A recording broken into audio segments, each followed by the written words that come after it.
1984 by George Orwell, Big Brother is constantly at war with other parts of the world. The party even has a slogan that says, "War is peace." The ocean is constantly at war with other land masses. Similar to the Oceanic Army, the U.S. Army is constantly at war. In fact, the U.S. has only been at peace for 21 years since its birth. That's 93% of its existence. And the U.S. president has never gone a whole term without being in some sort of war, and there's never been a decade that the U.S. has not been in war. One of the reasons why the U.S. has been so constant in war is because they have such a great military. The reason why they have such a good military is because they put so much money into it. In fact, the U.S. spends $623 billion per year on military. This goes everything from weapons to the salary for the soldiers and many other things like overseas operations and protecting other countries. Because the U.S. spends so much on the military, they have the most advanced military in the world.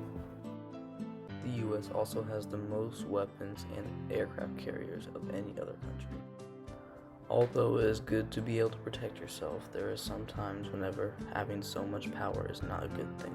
Like in 1984, whenever such few people have such large control over such a large place that it just becomes constant war throughout the whole entire earth.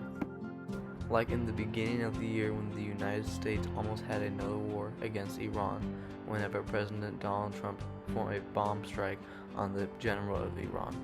Because this was their general, it could have led to a war and it would have been a very devastating time to live in. Another reason the U.S. spends so much on their military is because they upgrade all their equipment every year, making it incredibly expensive every single year. This is one way that I think the U.S. could use their money differently. I would upgrade their equipment every other year or whenever they needed to, and the money that was being used on military could be turned into healthcare or school money, which the U.S. needs. Even though I would like to see the U.S. decrease their military spending, Donald Trump requested $639 billion instead of $623 billion as of 2019. This means that Donald Trump wants to spend more money on military instead of less.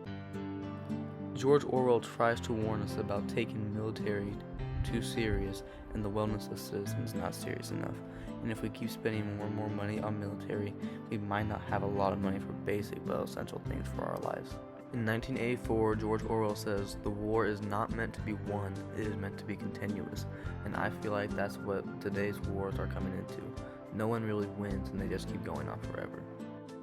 I feel like this U.S. Navy laser weapon is a great example.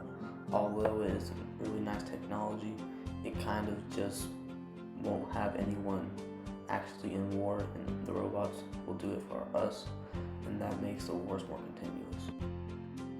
On to my third topic, what is an act of war? Who can engage in acts of war is a big deal right now because of last January, President Donald Trump had a bomb strike on the general of Iran. A lot of people in the government questioned Donald Trump's move and were wondering if he had the power to do this. The definition of an act of war is an action by one country against another with an intention to provoke a war on an action that occurs during a declared war or armed conflict between military forces of any origin. Now, who can engage in acts of war? According to the first document in the Constitution, Congress has the power to declare war, not the President.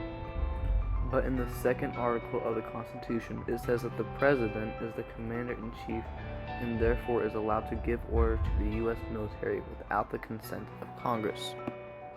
This creates a debate for whether the President can or cannot, and while there is no definite answer, I believe the President should have multiple people to agree with his decision before he makes such a big decision, because he could go wrong. And when it comes to such a big decision like a bomb, then I think he should have multiple people. And for my last topic, the relevance of this to 1984. The connections between the current state of the U.S. military and 1984 is strikingly similar. George Orwell tried to warn us about the fact that there is always war in 1984, and that the government and people will eventually see it as normal and even peace, like the slogan says, "War is peace." Here are some solutions to the problems I discussed. One way to stop the constant war in the United States is to make peace with other countries and not start wars with them. Another way to stop constant war in the United States is to decrease the use of drones and robots in war. This dehumanizes war and decreases the impact of war, which makes wars more common. While military spending isn't exactly a problem, not spending as much money on the military could help solve lots of other problems, like paying off the country's debt or spending more money in healthcare. The United States can do this by not upgrading their military equipment every single year, but every other year or when it is needed. The United States can afford to upgrade every other year or when needed because the technology they use is much more advanced than other countries. A solution for who can engage in acts of war shouldn't be very complicated. There are most likely experts of the Constitution who can relay the correct information to the President or Congress. Another way is to always have Congress engage in acts of war along with the President unless an emergency occurs. Doing some of these things in the United States could help us from turning into an Orwellian society.